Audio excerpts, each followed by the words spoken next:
পশ্চিম ত্রিপুরা লোকসভা নির্বাচনে ভোট দিলেন ত্রিপুরা রাজ্যের মুখ্যমন্ত্রী অধ্যাপক ডক্টর মানিক সাহা। শুক্রবার রাজধানী আগরতলায় মহারানী তুলসীবতী বালিকা বিদ্যালয়ে বেশ কিছু সময় লাইনে দাঁড়িয়ে তিনি ভোট দেন।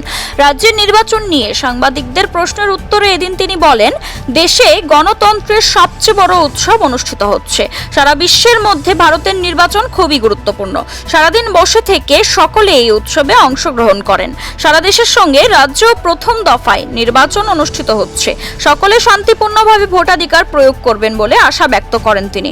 বিরোধী দলের পোলিং এজেন্টদের ভোট গ্রহণ কেন্দ্রে যেতে বাধা দেওয়া হচ্ছে বলে বিরোধীদের তরফে যে অভিযোগ আনা হয়েছে, এর উত্তরে তিনি বলেন, এই অভিযোগ অসত্য।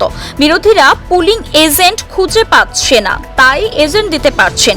তবে এমনটা ঘটে থাকলে তা কাম্য নয় বলে তিনি মন্তব্য করেন। যদি এ ধরনের কোনো ঘটনা ঘটে থাকে তাহলে নির্বাচন কমিশন প্রয়োজনীয় পদক্ষেপ নেবে বলেও অভিমত ব্যক্ত করেন।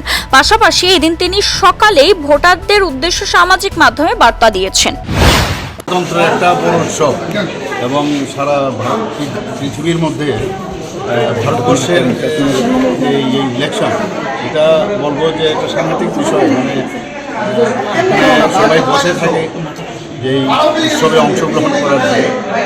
ত্রিপুরা তো আজকে ফার্স্ট পেজে, প্রায় সারা দেশের সাথে এখানে ফার্স্ট পেজ আজকে থেকে শুরু হচ্ছে।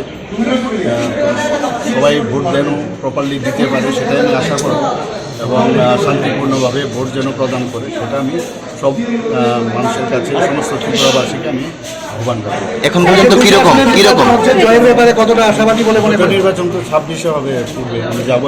এখন দুটো আসনে নির্বাচন হচ্ছে পশ্চিমবঙ্গে। বাইরে বলেছি, এখন এখানে বসে তো এটা বলা যাবে না কিছু।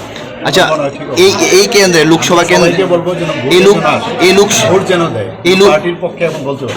এই লোকসভা কেন্দ্রের প্রার্থী যিনি আশিসবাবু অভিযোগ করেছে তাদের পুলিং এজেন্টকে ভিতরে ঢুকতে দেওয়া হচ্ছে না, গাড় ধাক্কাতে বার করে। সেই বিষয়টা কিভাবে দেখছেন? কি মনে হচ্ছে?